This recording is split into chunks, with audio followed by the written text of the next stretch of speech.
Hello everyone, I am ज्योति। आज का हमारा टॉपिक है बीएड फर्स्ट ईयर का second paper education in India status problem and issue. आज हमारी क्लास 1 है। आज हम पढ़ेंगे शिक्षा क्या है, संकुचित और व्यापक दृष्टिकोण से इसकी व्याख्या कैसे की जा सकती है, शिक्षा से क्या आशय है, शिक्षा से आप क्या अभिप्राय है। इसका आंसर देखते हैं। शिक्षा का अंग्रेजी पर्यायवाची शब्द एजुकेशन है, जो कि लैटिन भाषा के 3 शब्दों एडुकेटम, एडुसियर और एडुकेयर से मिलकर बना है। एडुकेटम शब्द 2 मूल शब्दों डूको के योग से बना है, जिसके अंतर्गत ए का आशय है अंदर से तथा डूको का आशय है अग्रसर करना। अतः एडुकेटम शब्द का आशय हुआ व्यक्ति का अंदर से विकास करना। एजुकेशन शब्द के इस मूल रूप से यह प्रदर्शित होता है। शिक्षा की उत्पत्ति संस्कृत भाषा के शिक्षक से हुई मानी जाती है, जिसका आशय ही सीखना और सिखाना। इससे भी यही स्पष्ट होता है कि शिक्षा में सीखने सिखाने के अंतर्गत प्रक्रिया चलती रहती है। शिक्षा का संकुचित अर्थ। शिक्षा के संकुचित अर्थ एवं महत्व को स्वीकार करते हुए जी.एच. थर्मरन एक विद्वान है। जी.एच. थर्मरन ने कहा है, शिक्षा एक प्रकार का वातावरण है जिसका प्रभाव व्यक्ति के व्यवहार में आत्मचिंतन तथा दृष्टिकोण पर स्थायी रूप में परिवर्तन के लिए पड़ता है। शिक्षा का व्यापक अर्थ। शिक्षा का क्या व्यापक अर्थ है? शिक्षा के व्यापक अर्थ को प्रसिद्ध शिक्षा शास्त्री टी रेमंड ने इस प्रकार स्पष्ट किया है। शिक्षा विकास का वह क्रम है जो बाल्यावस्था से परिपक्वावस्था तक निरंतर चलता रहता है। कब से? बाल्यावस्था से परिपक्वावस्था तक निरंतर चलता रहता है। ये शिक्षा में मनुष्य अपने आप को आवश्यकता अनुसार धीरे धीरे भौतिक, सामाजिक तथा आध्यात्मिक वातावरण के अनुकूल बना लेता है। शिक्षा का वास्तविक अर्थ।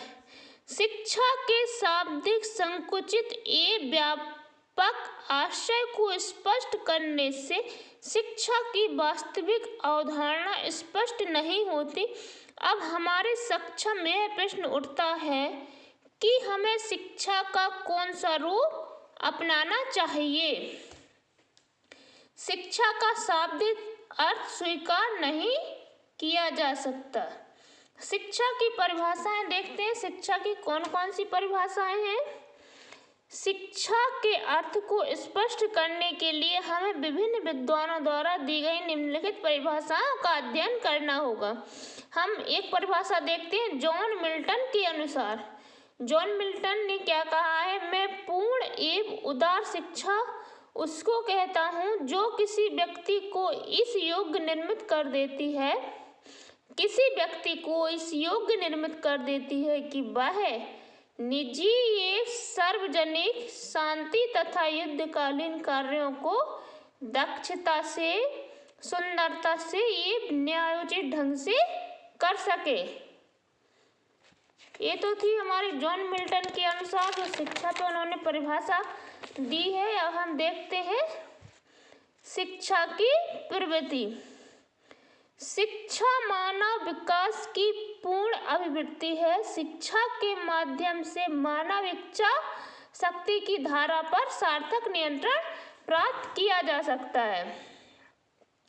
शिक्षा की आवश्यकता। व्यक्ति को जन्म से लेकर मृत्यु पर्यंत तक शिक्षा की आवश्यकता बनी रहती है। प्रत्येक समय शिक्षा का प्रथम किसी न किसी रूप में अवश्य उपलब्ध रहता है।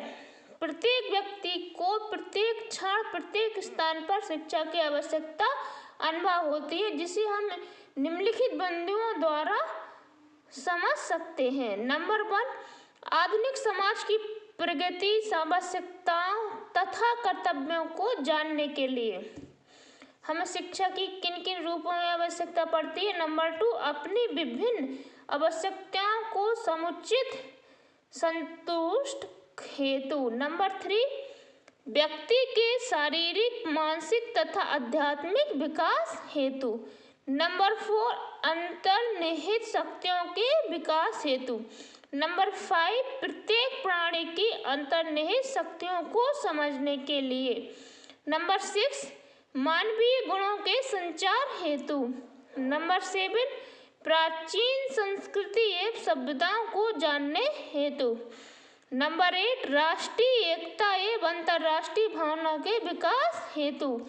नंबर 9, व्यक्ति में सहयोग, प्रेम, सहानुभूति, करुणा, बलिदान, न्यायप्रियता तथा समाज सेवा आदि की भावना के विकास के लिए शिक्षा अत्यंत आवश्यक होती है।